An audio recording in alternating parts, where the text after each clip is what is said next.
Hi, before we get started today, I've got some great news, chums. My Gallipoli evacuation book is now available to pre-order prior to release around early September. Now, this is a new publishing venture, so pre-sales are really important to us. So to tempt you to part with your hard-earned money, if you pre-order now, you get an exclusive behind-the-scenes interview with me that includes lots of excerpts from the interviews I've done and others have done with Gallipoli veterans talking about the evacuation. This is absolutely fantastic. I'm sure you'll enjoy it.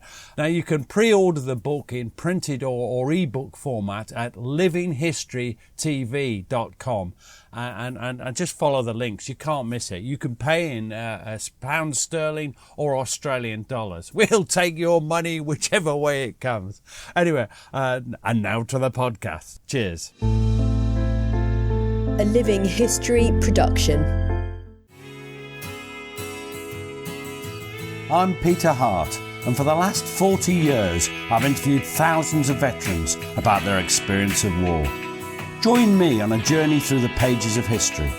Welcome to Peter Hart's Military History. Hello, and welcome to Peter Hart's Military History. And I'm joined today for a special, we're calling this the Somme Soldiers Somme podcast. And this is to be broadcast on the 1st of July. And I'm joined as ever with my good friend and partner in crime, the one and only, the ineffable Gary Bain. Morning, Pete. I'm going to have to go and look up Ineffable after this. Well, I can't resist doing it now. I have to say that this is going to be a serious podcast. But before we start, I can only say that we've had many glowing reviews on the internet, haven't we, Gary? We have. We've had one that referenced to your sometimes humorous. That was one of my particular favourites. You mean the implication that most of the time I'm not? My wife wanted my epitaph to be not as funny as he thinks he is, and she wanted it to be as soon as possible. But what was our all-time favourite review that appeared on the internet, Gary?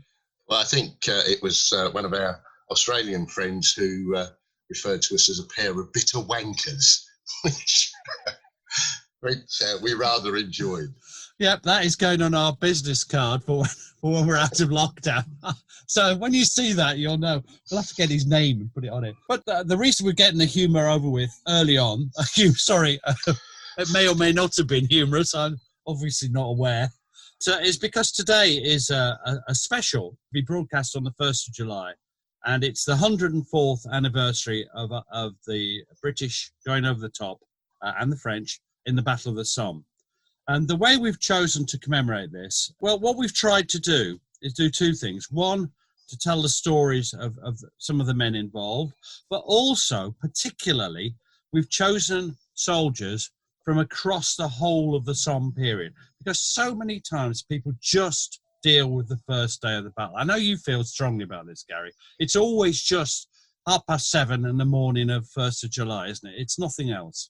Yeah, I mean, there will be a little of that, but we picked a number of people. We picked infantrymen, we picked airmen, but it is, as you say, across the whole gambit of the offensive from July to November. And that is, of course, what it is. And whenever you're looking at the Battle of the Somme, historically, you should take the whole of the battle, not just the first day. However, let's start with the first one. And basically, we've chosen these to try and reflect different moods. The first one is Captain Charles May. Now, he was born on the 27th of July, 1888. And we've got his material in the Imperial War Museum. But I would also reference a book, To Fight Alongside Friends, the First World War Diaries of Charlie May. Charlie May must have known him intimately, which is edited by Jerry Harrison. And I find it a very good book. But I became aware of Captain Charles May from the Imperial War Museum collection. He was a Manchester businessman, and he enlisted at the 22nd Manchester Regiment in 1914, early on then. And he went off to war, leaving behind his wife, Maud, and their newly born daughter, who was called Pauline. And this is very relevant to the story, especially if you're a father yourself. His big challenge became when he became aware that they were going over the top. and they were going over the top in the Mametz area on the 1st of July. And it is clear that the Germans knew they were planning to attack. Of course, there was the bombardment. They could see them moving up troops. They could see the work on the logistical infrastructure that from the air, when their airplanes could. But there's a witness remark, which is quite amusing, and it's particularly apposite for you to read this one, because it's very much in your persona, Gary. Yeah, so, and I quote, "When your bombardment starts, we're going to bugger off back 5 miles. Kitchener is buggered, Asquith is buggered, you're buggered, we're buggered. Let's all bugger off home." And that was a German quote, and that was put on the barbed wire. Yeah, how did he witness that? I mean, it's quite an interesting word to say he witnessed that. Yeah, what's interesting about this is that I checked this in the book, because I'd put this without much thought in an article I wrote, but I checked it up in the book, and it had been reported to have been seen as a note attached to the 4th Division barbed wire by the Germans in the 4th Division front. Charlie May wasn't on their front. Sorry, but Charles. He wasn't on that front. So to me, this is an apocryphal story. It may or may not be true, but it's almost perfect. I just love it. Kitchen's buggered, Asquith buggered, you're buggered, we're buggered. But what is true is that he heard that rumour. Yes, that is true. So, he wrote it in a letter home, didn't he? Exactly. So, he was very nervous about what was to come, and there's a lovely quote that you're going to read now. "We were all ready and anxious to get away, to get up and moving and done with the waiting. Waiting is rotten. I think it tries the nerves more than the actual moment of assault. Then one has action, movement, 100 things to strive for and to occupy one's attention. But in waiting, there is nothing but anxiety and fruitless speculation." Now, this is just absolutely standard for men about to go into action. This is what we hear in oral history, in diaries, in letters. But he's got 2 main concerns. He wants to do well in action. That's a standard thing. Like all men, he worries about whether he'll be scared and all that kind of thing. But he very much has another worry, and that is his wife and child, his child Pauline. And he writes a really emotional letter home. I wonder if you could read that, Gary. I'd have trouble reading this. "I do not want to die, not that I mind for myself. If it be that I am to go, I am ready. But the thought that I may never see you or our darling baby again turns my bowels to water. I cannot think of it with even the semblance of equanimity. It is the thought that we may be cut off from one another, which is so terrible, and that our babe may grow up without my knowing her and without her knowing me. It is difficult to face." You see, I think that's tremendously emotional. I mean, I remember when I first saw this, I had a young baby girl, and it's just almost too much. It is really upsetting. And the rest of the letter is in a similar vein. It is one of the most appallingly emotional letters. I mean, I don't often find things that emotional, but I do find that emotional. Well, he went over the top of Mametz, and you know what's going to happen. Everybody knows what's going to happen. He faced it. He proved himself in battle, led his company into action, and he was killed by shell fire. Just as by report, and these reports are notoriously unreliable, after-action reports as to where exactly people get it. Just as he reached the German trench lines, and he's buried in Danzig Cemetery. I don't know whether you've been there. I've not been to Danzig Cemetery, no. I can't place that one in my mind. So he is our first person, Captain Charles May, and I want everybody just to perhaps even just spend just a moment thinking about that man, writing home to his wife, thinking about his baby, Pauline, and just for a moment. It's the 1st of July. This is meant to be played on the 1st of July. And perhaps just think of what was going through his head that morning. And I think it's hard. But the next one, we've got another captain. I'm sorry some of these are officers, so many are officers. I know you love officers, Gary. I get on very well with them. They're very tasty. And this is Captain Albert Ball. Tell me something about him, Gary. Well, Albert Ball, a lot of people will have heard of Albert Ball. He, subsequently went on to become arguably one of our first air aces. He was born in Nottingham on the 10th of January 1898. That's your birthday, Peter, isn't it? 10th of January 1915 now, I think. Not 1898, yes. 1915 is my birthday, yes, if you look on social media. He was the son of a wealthy businessman. He first served in the 2nd, 7th Sherwood Foresters. Fine body of men. Fine body of men. And he transferred, as I mentioned, as an officer into the Royal Flying Corps, as it was then. He trained as a pilot. He became a renowned ace during the Somme fighting, where I believe he flew a French single-seater Newport 16 Scout. Yeah. He was fearless in combat, and we referenced on a podcast the other day with our good friends over at History Hack. You've previously referred to him as a berserker. He was insanely brave in combat, or so it seemed. And he would charge at a large number of German aircraft and just pick off his victim. He was well. Look, shall I read you? I'm going to read a couple of quotes, Gary. I think this will let you see what he was like. This is the first one. This is right. Met 12 Huns. Number 1 fight. I attacked and fired 2 drums. That's Lewis gun drums. Bringing the machine down just outside a village. All crashed up. Number 2 fight. I attacked and got under machine, putting in 2 drums. Hun went down in flames. Number 3 fight. I attacked and put in 1 drum. Machine went down and crashed on a housetop. Now, this I don't know whether he shot all 3 of those down. That's what he thought, and I don't think in any way you could call him a liar. You don't have time always to judge exactly what's happening, because if you're concentrating on where the enemy aircraft's going, you'll be shot down. Yeah, and I think one of the things we've discussed before, Peter, is you cannot easily duplicate the skill set and the bravery amongst other members of the squadron. He was, probably the only person in his squadron who would be capable of that, because you can't teach that. Well, let me his own description, and yes, it's an unteachable skill. He says this: when I get to close quarters, I generally pretend that I'm going to attack from above. The Hun gets ready to fire up at me as I pass over, and then I suddenly dive under his machine, and if I'm lucky, I empty a drum into his petrol tank, and down he goes. This is from he's got a Lewis gun on the top wing, and he can pull it down. So as he goes under, he pulls it down so it's pointing straight upwards and fires upwards. And he called this, and this is a moment of humour for you, Gary, he called this a balls up. Now, can you think why he called it a balls up, Gary? Well, because he was called Albert.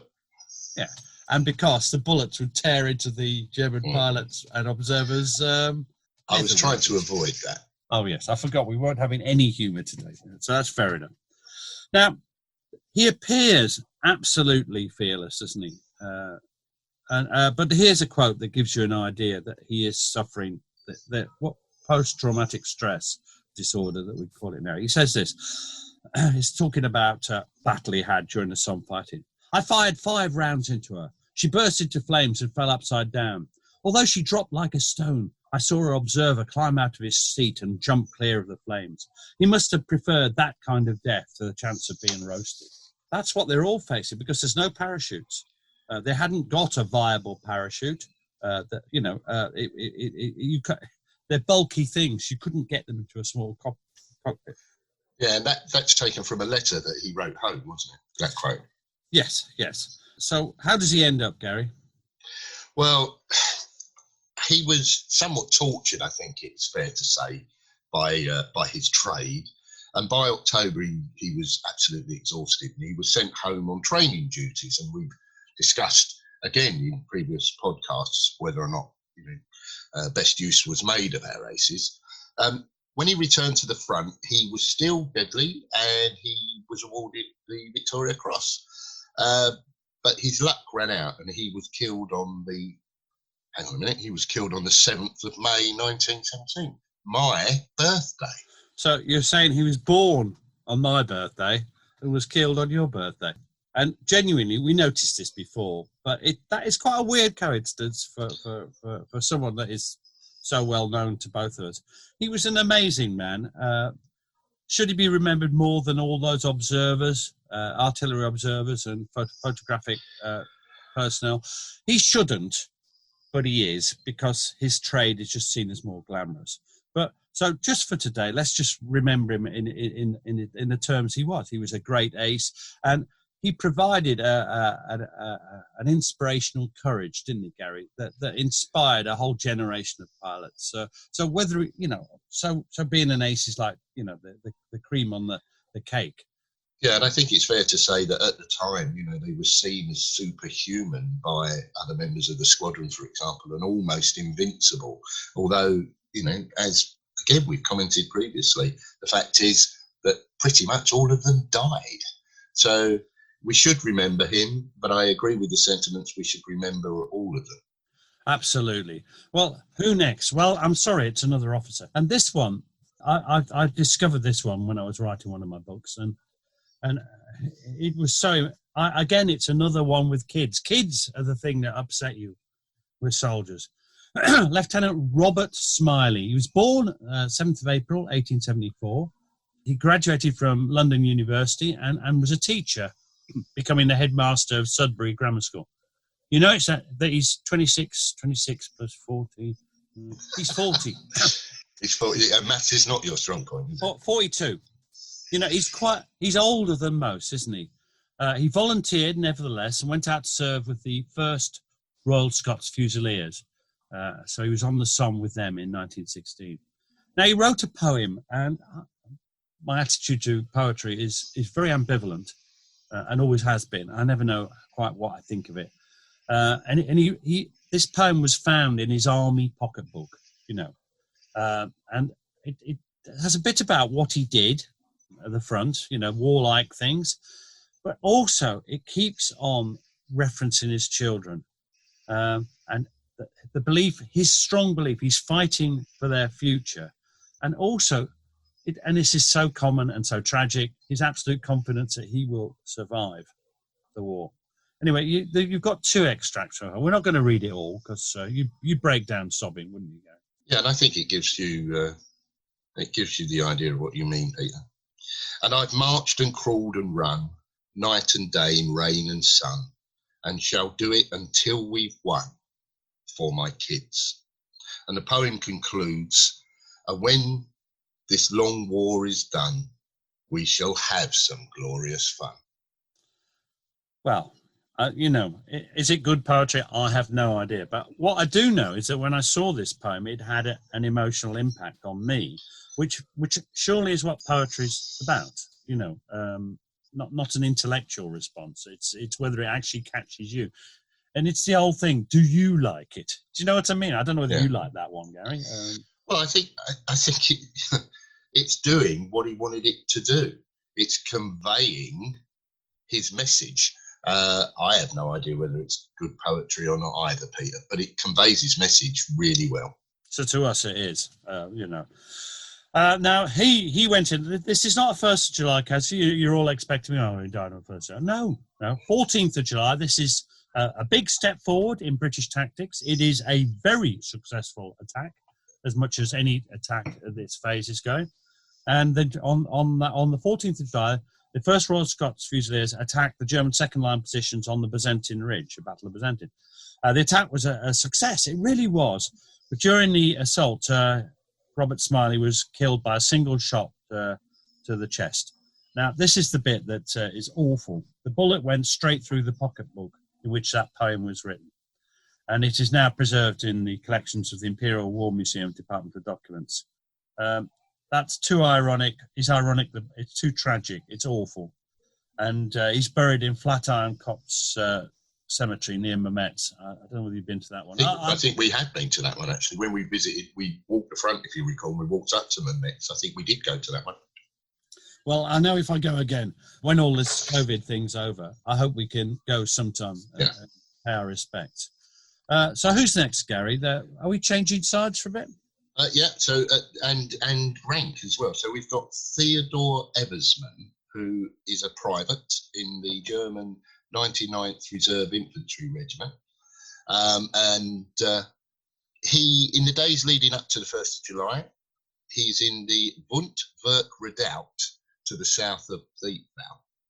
He was born in Essen, And he kept a rough diary, recording his hopes and fears as everything was exploding around him. And, the British preliminary bombardment, as we know, for a week-long bombardment, it commenced on the 24th of June. And although they were relatively safe in their deep concrete dugouts, the Germans had real difficulty fetching up their food and rations, and their lookouts were isolated out in the trenches and were in terrible danger. So he talks about the mental torment that they suffer, and you're going to read a quote, Peter, as he talks about the barrage and the shells crashing on the ground. Yeah, I've got a couple of quotes here that I think get illustrated. He says this. I'm not going to do a German accent because that's offensive in these circumstances. The barrage has now lasted 36 hours. How long will it go on? In 12 hours shelling, they estimate that 60,000 shells have fallen on our battalion sector. Every communication with the rear has been cut. Only the telephone is working. When will they attack? Tomorrow or the day after? Who knows? And then he goes on, the barrage is, you've got to imagine the noise, the tension. And he says, one's head is a madman's. The tongue sticks to the roof of the mouth. 5 days and 5 nights, a long time, to us an eternity. Almost nothing to eat and nothing to drink. No sleep, always being wakened again. All contact with the outer world cut off. No sign of life from home, nor can we send any news to our loved ones. What anxiety they must feel about us. How long is this going to last? Still, there's no use thinking about it. If I may not see my loved ones again, I greet them with a last farewell. Now, sadly, Theodore Eversman was killed on the attack on the 1st of July. We don't know how he died, but he was recorded as missing in action by the German authorities. His diary was picked up by Captain Norman Hunter of the 15th Highland Light Infantry, which is how we know what he recorded. And I think, we often think of the 1st of July particularly as a British event, and we sometimes forget the Germans and the terrible losses on both sides of that day. Yeah, obviously our losses sort of dwarf theirs, but that doesn't mean that their losses aren't painful to their families. And poor old Thomas Eversman's family, Theodore Eversman's family, a loss is a loss. Yeah, and I think that one's really poignant, where he talks about the days leading up to the inevitable attack and not being able to communicate with your family, not being able to write to them. Just you're in isolation, as he describes it. And they didn't know when the attack was going to be, but they knew it was coming. And all that time, you're sitting in those terrible conditions, terrible noise, as you described it. I have a real sympathy for both sides of the conflict, and it was awful for both. And I take your point. The British losses, 20,000 dead on the first day, 60,000 casualties, but the German casualties were no less easy to suffer. And those families back in Germany, waiting for news and getting the most terrible news, missing, not even, died and buried here, missing. Well, the next one is a very well-known veteran, another officer. I'm sorry, we are officer heavy. I'm sorry about that. And there are some more other ranks coming up. Everyone's equally important at this distance. So we're sorry that we've gone for too many officers. They're out of proportion to the number we've got. The next one is really, really famous, Gary. We've all heard of him, and that's Captain Wilfred Neville. I'll tell you a bit about him. He's born 14th of July, 1894. And he'd been a student at Cambridge University, and he enlisted again early on in the war in 1914. 1916, he's serving with the 8th East Surrey Regiment, and they were going to attack a rather strong German fortification at Mansell Copse. Now, we've definitely been there. And this is where the sort of myth and reality all blur together. They heard, and it was all set up, that it was explained to them that there were some unsuppressed machine guns that they were vulnerable to the fire from. And he's not an idiot kicking footballs across out of no reason. What he does is to distract his men, he buys 2 footballs on his last leave for the men to kick ahead when they go over the top. It's just basically to distract them. That's what's going on. Now, we have an interview at the War Museum. It's amazing that we have this interview, because we have an interview with Colonel Alfred Irwin, his colonel on that day. It's amazing he was still alive in the 1970s when the Imperial War Museum Sound Archive recorded him. But he was. And you're going to read a quote to him about Neville. Yeah, so this is his colonel. This is Colonel Alfred Irwin. He says, Neville came to me with a suggestion that as he and his men were all equally ignorant of what their conduct would be when they got into action, he thought it might be helpful, as he had 400 yards to go and knew that it would be covered by machine gun fire. It would be helpful if he could furnish each platoon with a football and allow them to kick it forward and follow it. I sanctioned that on condition that he and his officers really kept command of the unit and didn't allow it to develop into a rush after the ball. Now, Wilfred Neville knew the risks that they were taking, but as many men did before they went over the top, he tried to console himself and his family. And there is a quote from him where he says, and I quote, "I seem to be pretty bulletproof." And one of the footballs had written on it, "The Great European Cup tie final, East Surreys versus Bavarians, kick off at 0. And the other one had "No referee" emblazoned upon it, to indicate that rough stuff, as he described it, was entirely appropriate. Now, Second Lieutenant Charles Alcock subsequently wrote to tell of the tragedy. So he's a friend in the battalion, is he? Yeah, of the tragedy that ensued. He said that 5 minutes before 0 time, he strolled up, meaning Neville, in his usual calm way, and we shared a last joke before going over. The company went over the top very well, with Soames and your brother kicking off with the company footballs. So he's clearly writing to a relative. We had to face a very heavy rifle and machine gun fire, and nearing the front German trench, the line slackened pace slightly. Seeing this, Wilfred dashed in front with a bomb in his hand and was immediately shot through the head. Now, his fellow footballer, Lieutenant Robert Soames, was also killed that day, and the 2 comrades lie buried in Carnoy Military Cemetery. It's an amazing story. It's in a way, it's sad that because it's often portrayed as he's some stupid young officer just trying, that it's a walkover. They're kicking footballs, that they're all overconfident, happy-go-lucky. In actual fact, it's just a psychological trick to try and get them over the top with these men with him. Yeah, and I don't know. None of us know who wrote on those footballs, but you can imagine a group of lads all gathered around and the laughter, and somebody said, "Right, no referee on that ball." You can imagine that. It's very evocative of how soldiers would be in the trench. Now, I don't know who wrote it, but I've just got that image in my mind. I think one of them was. There's a number of footballs floating about that are meant to have been there, and as usual, these things myth.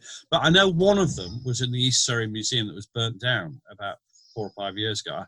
When you get to my age, Gary, time ceases to have much meaning, and it may have been 10 years ago. But one of them, I think, was lost there. I don't know which one.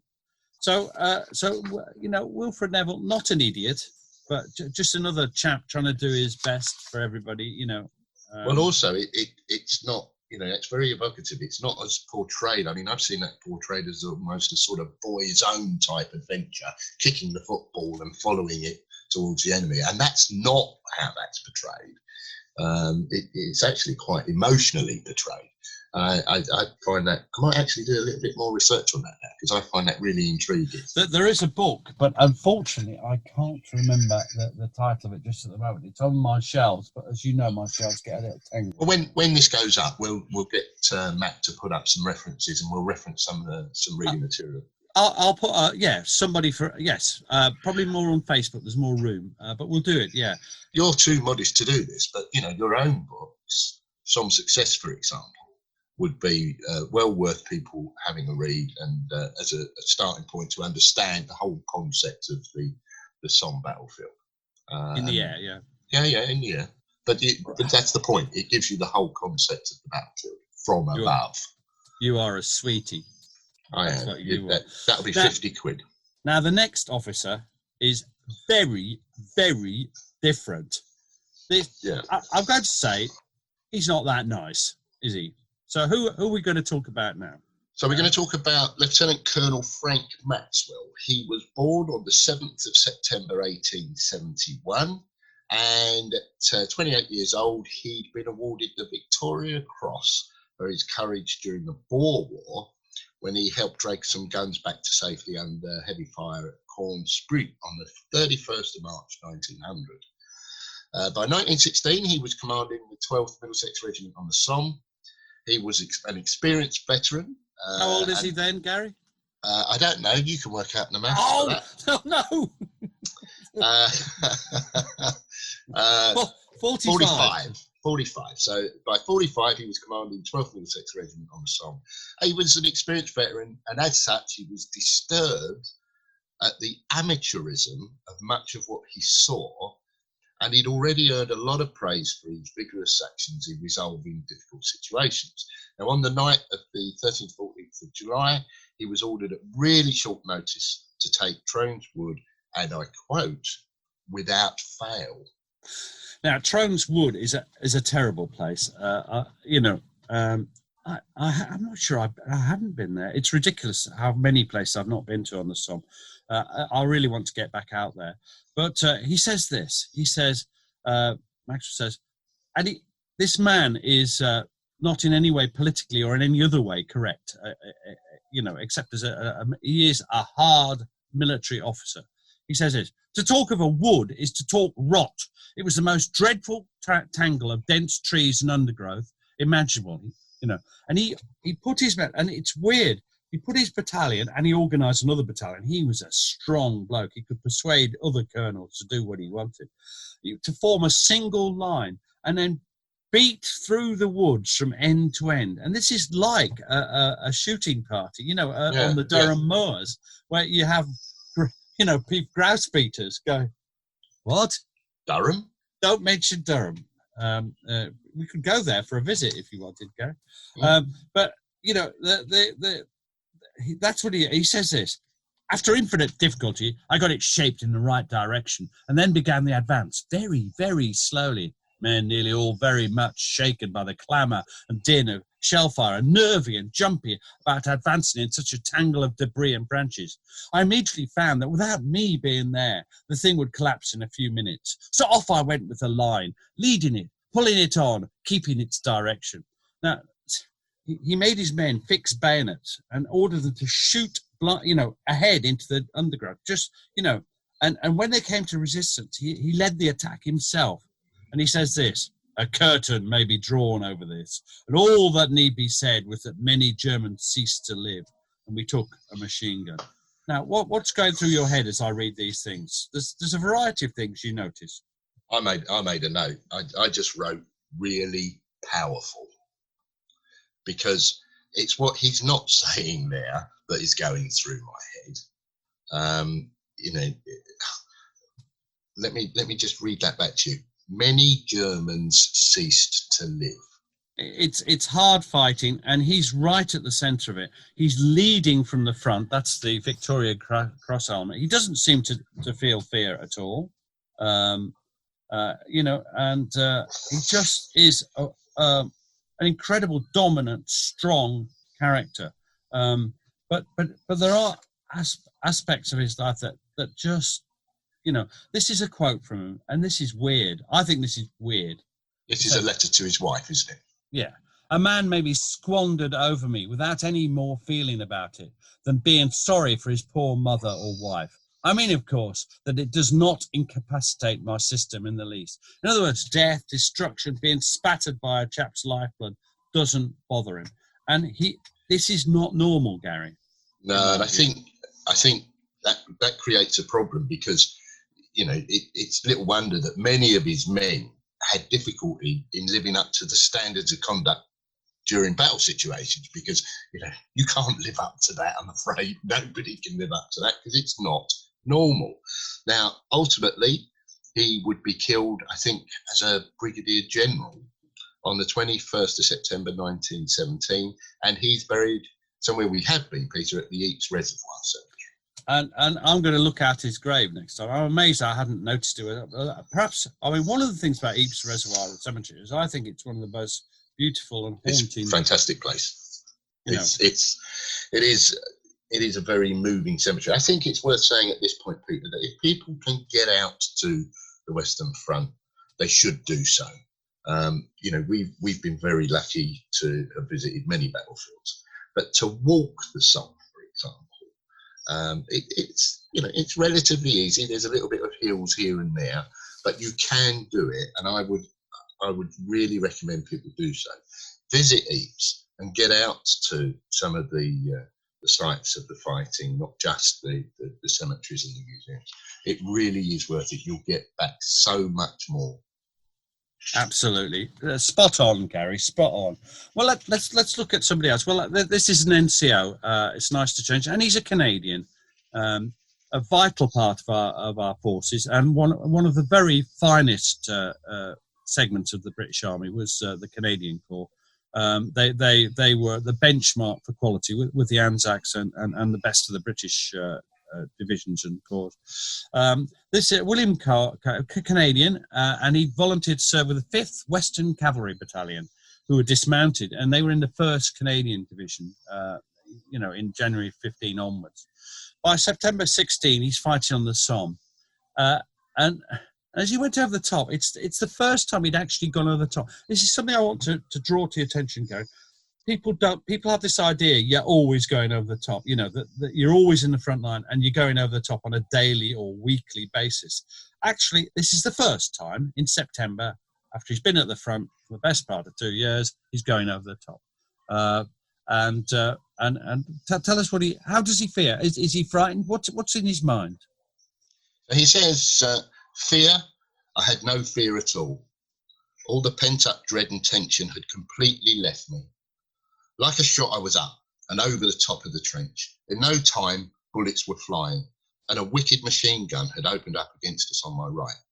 Something with the force of a cannonball hit me full in the chest. I believed I had been killed, and in the 2 seconds it took me to crumple up, my lips had only time to murmur, "Oh, mother," then nothingness. Now, for a lot of people, that was the end, but William Kerr woke up. And he says, I opened my eyes and had a minute or two to realise I was still alive. After a while, I began to feel about my chest, for I didn't know how bad I had been wounded or what had got me. I felt my left breast pocket sticky with blood. Now, this is something, again, I want to emphasise. When people are wounded, Gary, they don't know. You see, the ones that survive, we think, well, but you don't know whether you're going to live or not. I mean, and there's an awful lot of people, we hear reports that say he was confident he was going to live. He was, he thought, oh, good, it's a blighty one, and they die. Well, in this case, it's really touch and go.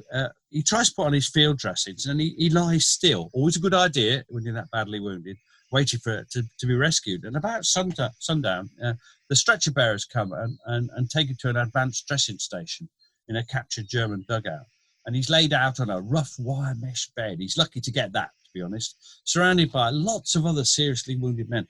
And I think that these forward dressing stations are hellish, just hellish. Just like the Mont Saint Jean in the aftermath of Waterloo. We're both thinking about that quite a bit. But that's not the only time that things are awful. You've got a description from Kerr, haven't you, of what it was like that night? Yeah, and I think before I go on, I think it's worth pointing out that the medicine of the time, the doctors, the surgery, the sort of things they were having to deal with, they had no idea how to, and you had infection and all the rest of it. So what people would nowadays think is a relatively minor wound was very much life-threatening. And he goes on to say that was to be a terribly long night. Pitch dark as it was down in the depths of the place. 2 of the most seriously wounded screamed with their pains for most of the night until one of them passed away. He was at the far end of the dugout, but I could hear the murmured, "He's dead, he's gone." For myself, with a dull pain over my chest, I just lay without moving all through the night. I'll let you do the next part. Well, he was incredibly lucky. You think about it, he's wounded to the chest. When he was examined, he was told that from the position of entry and exit wounds, his heart must have been in the act of contracting at the instant the bullet smashed through the chest. Otherwise, he'd have died. Otherwise, his heart would have been in the way. So if you think about the odds of that, against all that, he survived, and he'd returned to fight at the front again in 1918. So, just think about that for a moment, Peter. I'm demonstrating, as you sometimes do with my hand. The hand is contracting now, listeners, so it's like pumping, and the bullet passes through as he's creating a fist, effectively. The smaller the heart. The odds of that are incredible, absolutely incredible. Well, we're going to move on, and who's next? We're going to talk about a private Albert Conn. Albert Conn was born in the East End of London in 1897, and he was serving with the 8th Devonshire Regiment in 1916. Before the battle started, he witnessed a portent of what was to come, and you're going to read this, Peter. I am. This is I'm not sure this isn't apocryphal, but it's just a wonderful cry. I know I put it in my Somme book. It's a small bird sang on a stunted tree in Mansell Copse. We used to listen to it and wonder that amongst so much misery and death a bird could sing. A corporal visiting the firepost heard the bird singing and muttering, "What the hell have you got to sing about?" fired and killed it. Now, this is the sort of story that you've got to think about. What are the chances of being that accurate? Do you know what I mean? But wow, what a story on the other hand. You see why these stories catch, because in a way it sort of sums up life. And even if it's not true, an apocryphal story, a story believed at the time, has a power, doesn't it? Yeah.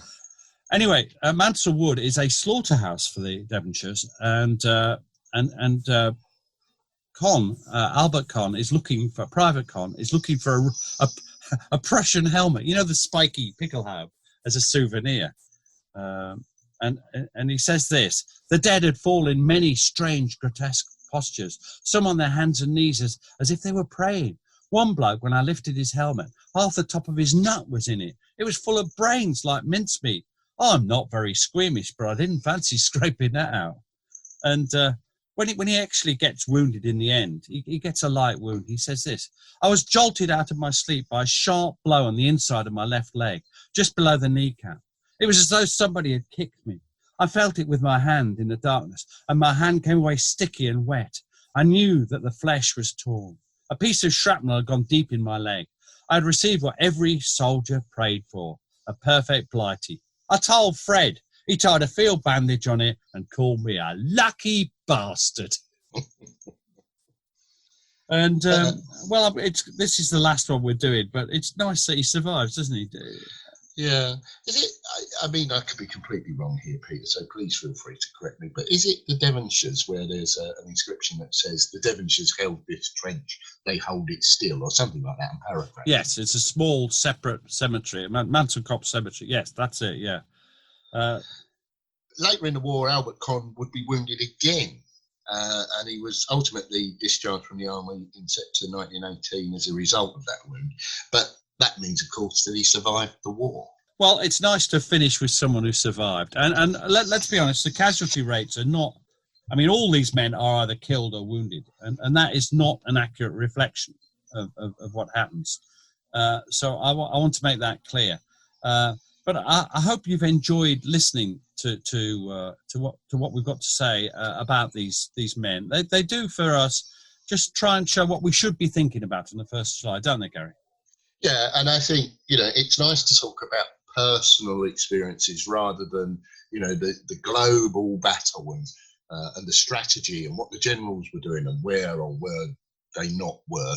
It's about people, individual soldiers doing individual things and their individual experiences. And I think some of those that you chose there, Peter, were very moving. Thank you for that. And thanks for helping me with this. Without you, it wouldn't exist, Gary. All right, that's very kind of you, Pete. Thanks, and I look forward You are to the the next shining time. light. Bye, Thanks, everyone. Peter. Bye.